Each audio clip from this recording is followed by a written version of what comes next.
Hi everyone, welcome to Gagan story time. हमारी story को last तक वॉच करना। लास्ट में हमने एक क्वेश्चन पूछा है।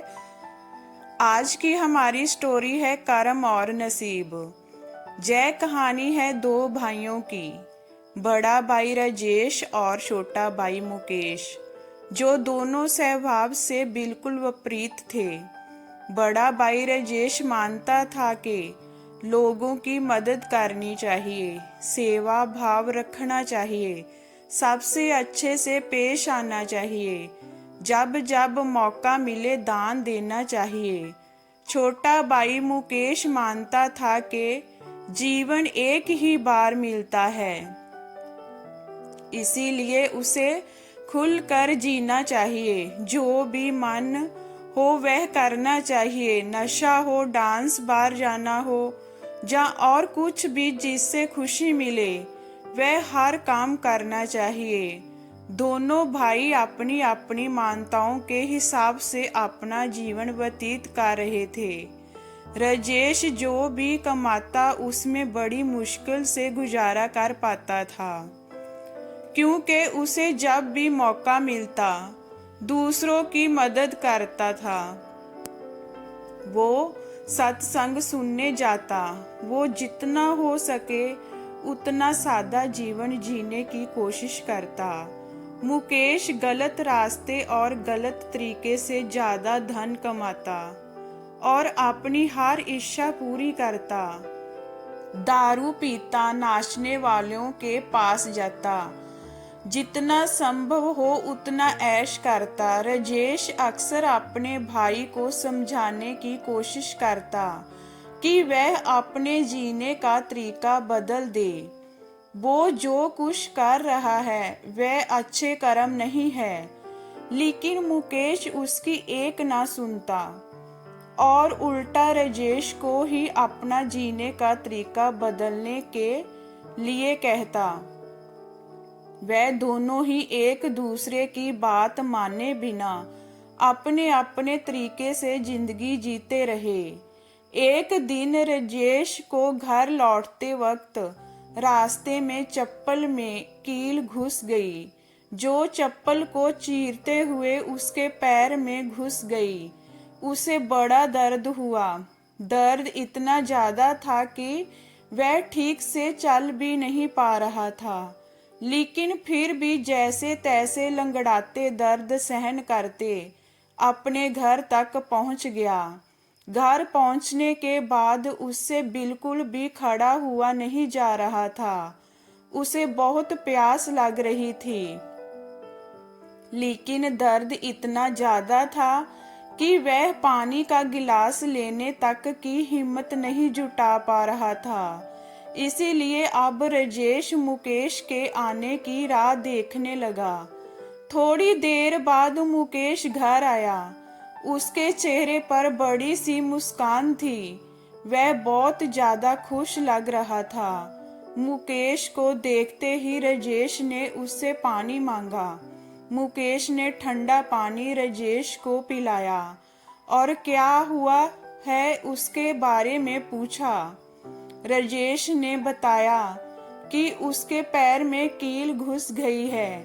मुकेश राजेश से बोला, देखिए, आप इतना सादा और सच्चाई भरा जीवन जीते हैं, बदले में आपको क्या मिला? और ये देखिए, मैं कितना खुलकर जीवन जीता हूँ। इसीलिए आज मुझे रास्ते में जय हीरे का हार मिला है। हमारे दोनों की परिस्थितियां यह साबित करती है कि मेरा तरीका सही है और आपका गलत।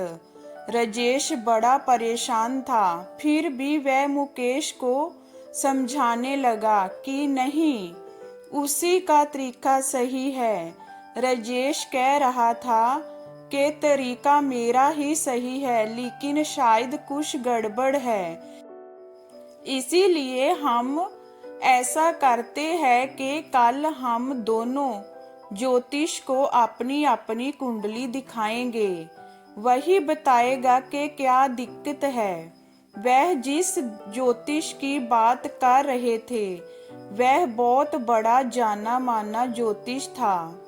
उसकी कोई भी भविष्यवाणी गलत नहीं होती थी। मुकेश हीरे का हार मिलने की वजह से बहुत खुश था, इसीलिए वह भी राजेश के साथ जाकर कुंडली दिखाने के लिए राजी हो गया। अगले सुबह दोनों भाई अपनी अपनी कुंडली लेकर उस ज्योतिष के पास पहुंच गए। राजेश ने अपनी कुंडली ज्योतिष को दिखाई। उस कुंडली को देखते ही ज्योतिष बोला, बाप रे बाप, किस अभागे की जय कुंडली है। जय तो अब तक मर गया होगा। राजेश कुछ नहीं बोला और फिर मुकेश की कुंडली ज्योतिष को पढ़ने के लिए दी गई। उसकी कुंडली देखते ही ज्योतिष खुशी से बोल पड़ा, जय बहुत अच्छी कुंडली है, इसमें तो राजयोग लिखा है। जय जरूर अब तक मंत्री बन गया होगा।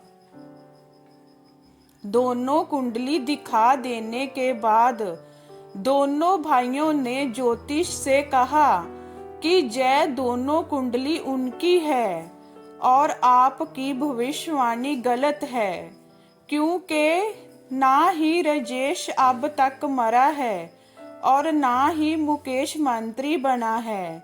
ज्योतिष ने दोनों से कहा कि मैं कुंडली पढ़ने में गलत हो ही नहीं सकता। हाँ, अगर तुम्हारे कर्म कुछ ऐसे हो तो तुम्हारी कुंडली में लिखा बदल जरूर सकता है।